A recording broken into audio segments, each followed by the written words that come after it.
नमस्कार, मैं आस्था, मेरे चैनल वृंदे राखी पर आपका स्वागत है। आज मैं आपको इस वीडियो में चैत्र मास के कृष्ण पक्ष की पाप मोचनी एकादशी की कथा सुनाऊंगी। युधिष्ठिर ने पूछा भगवान श्री कृष्ण से कि चैत्र मास के कृष्ण पक्ष की एकादशी को क्या कहते हैं, इसका क्या नाम है, इसकी क्या कथा है, बताने की कृपा करें। तब भगवान श्री कृष्ण कहने लगे, राजेंद्र सुनो, मैं इस विषय में एक पाप नाशक उपाख्यान सुनाऊंगा। मानधाता के पूछने पर महर्षि लोमश ने कहा था। मानधाता बोले, भगवान, मैं लोगों की हित की इच्छा से यह सुनना चाहता हूँ कि चैत्र मास के कृष्ण पक्ष में किस नाम की एकादशी होती है, उसकी क्या विधि है तथा उससे किस फल की प्राप्ति होती है। कृपया ये सब बातें बताइए।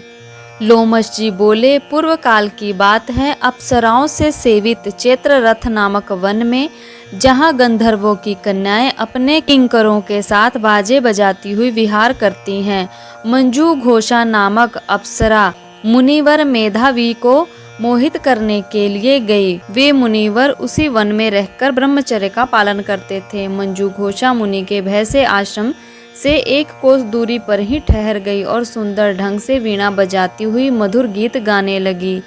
मुनि श्रेष्ठ मेधावी घूमते हुए उधर जा निकले और उस सुंदरी अप्सरा को इस प्रकार गान करते हुए देखकर मोहित हो गए। मुनि मेधावी मंजू घोषा अप्सरा के साथ रहने लगे और उनको उसके साथ रहते रहते बहुत समय बीत गया। एक दिन उस अप्सरा ने कहा, ब्राह्मण, अब मुझे अपने देश जाने की आज्ञा दीजिए। मेधावी बोले, देवी, जब तक सवेरे की संध्या ना हो जाए तब तक मेरे ही पास ठहरो। अप्सरा ने कहा, विप्रवर, अब तक ना जाने कितनी संध्या चली गई, मुझ पर कृपा करके बीते हुए समय का विचार तो कीजिए। लोमश जी कहते हैं, राजन, अप्सरा की बात सुन कर मेधावी के नेत्र आश्चर्य से चकित हो उठे। उस समय उन्होंने बीते हुए समय का हिसाब लगाया तो पता चला कि 57 वर्ष हो गए। उसे अपनी तपस्या का विनाश करने वाली जानकर मुनि को बहुत क्रोध आया। उन्होंने शाप देते हुए कहा, पापिनी, तू पिशाचनी हो जा। मुनि के शाप से वह दग्ध होकर विनय से नतमस्तक हो बोली, विप्रवर, मेरे शाप का उद्धार कीजिए। 7 वाक्य बोलने या 7 पद साथ चलने मात्र से ही सत्पुरुषों के साथ मैत्री हो जाती है। ब्राह्मण, मैंने तो आपके साथ अनेक वर्ष व्यतीत किए हैं, अतः स्वामी मुझ पर कृपा कीजिए। मुनि बोले, भद्रे, मेरी बात सुनो, यह शाप से उद्धार करने वाली है। क्या करूं, तुमने मेरी बहुत बड़ी तपस्या नष्ट कर दी। चैत्र कृष्ण पक्ष में जो शुभ एकादशी आती है उसका नाम है पाप मोचनी। वह सब पापों का क्षय करने वाली है। सुंदरी, उसका व्रत करने पर तुम्हारी पिशाचता दूर हो जाएगी। ऐसा कहकर मेधावी अपने पिता मुनिवर चैवन ऋषि के आश्रम पर गए।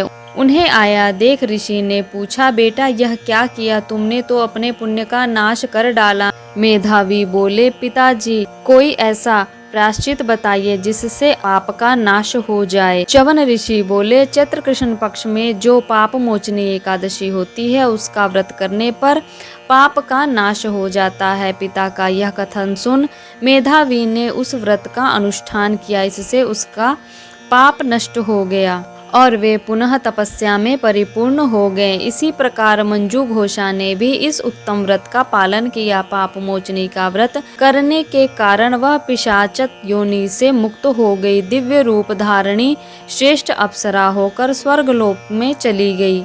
राजन, जो श्रेष्ठ मनुष्य पाप मोचनी एकादशी का व्रत करते हैं उनका सारा पाप नष्ट हो जाता है। इसको पढ़ने और सुनने से सहस्त्र गौदान का फल मिलता है और गौ हत्या, स्वर्ण की चोरी, सुरापान जैसे महापापों के प्रभाव से व्यक्ति मुक्त हो जाता है। यह व्रत बहुत ही पुण्यमय है। तो ये मैंने आपको कथा सुनाई पाप मोचनी एकादशी की, जो चैत्र मास के कृष्ण पक्ष में पड़ती है। तो इसी प्रकार व्रतों त्योहारों की कथाओं को सुनने के लिए, मंत्रों के बारे में जानकारियाँ प्राप्त करने के लिए, किस मंत्र का क्या प्रभाव है, उसे कैसे जपना चाहिए और साथ ही शास्त्रों में बताए गए बहुत सारे उपाय और क्या करना चाहिए, क्या नहीं करना चाहिए, पूजा पाठ के सारे नियम आपको मेरे चैनल पर मिलते रहते हैं। तो ऐसे ही वीडियोस के लिए चैनल को सब्सक्राइब कर लीजिएगा, बेल आइकन को प्रेस कर लीजिएगा ताकि आने वाली सभी वीडियो आप तक पहुंच सके। धन्यवाद।